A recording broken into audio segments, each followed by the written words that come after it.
ഒന്നുമില്ല. ജീവിച്ചല്ല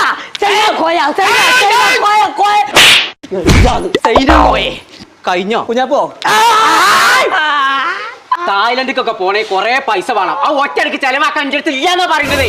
ആരാ പറഞ്ഞ ഒറ്റടി കൊടുക്കണത്? ഈ അമ്മായി സൗകര്യം ഉണ്ട്. അമ്മായിക്ക് സൗകര്യം ഉണ്ട്, ഓളെ പോയിക്കോട്ടെ. ഇച്ച് സൗകര്യം ഇല്ലാന്ന് പറഞ്ഞു. അമ്മ ഈ അടച്ചു കൊടുത്താ മതി. അടച്ചുകൊടുത്താ മതി. അടച്ചുകൊടുത്ത് കാണാനെ കൊണ്ടുപോണു. സർക്കിട്ട് സ്റ്റോറി എന്ന് പറഞ്ഞ ഗ്രൂപ്പാണ് കൊണ്ടുപോകണം. അങ്ങനെ സർക്കിട്ട് സ്റ്റോറി എന്ന് പറഞ്ഞ സ്റ്റോറി ഉണ്ടെന്നുണ്ടെങ്കിൽ നമ്മള് തായ്ലാൻഡിലേക്ക് പോയിരിക്കും. കുന്നുംപറ യാർത്തപ്പടിയിലാണ് ഓരോ ഓഫീസ്. 18-ാം തീയതി പോണേ. എല്ലാരും മുക്കായിട്ടുണ്ടാവും. നമ്മൾ മുക്കായിടാവും. അടച്ചുകൊടുത്താ മതി എന്നുണ്ടെങ്കിൽ തായ്ലാൻഡിലേക്ക് പോവായിരിക്കും കോളി. ഞാൻ ഒന്ന് പോയി നോക്കട്ടെ. എവിടേക്ക് പോയൊക്കെ പോണേ? ഞാൻ ഒന്ന് സർക്കിട്ട് പോവാ. ഇതെന്താ പടക്കണു? ഞാൻ ബസ് കയറാൻ നിൽക്കുക. ബസ് അങ്ങനെ അരിക്കത്തിട്ട് തകര റോഡിൽ നടക്കാൻ നിൽക്കണ്ടേ. 18-ാം തീയതിയാണ് നമ്മളെ തായ്ലാൻഡിലേക്കുള്ള പാക്കേജ് വരുന്നത്. അതിൽ ടിക്കറ്റ്, അതുപോലെ എൻട്രി ഫീസുകൾ, ഫുഡ് ആൻഡ് അക്കോമഡേഷൻ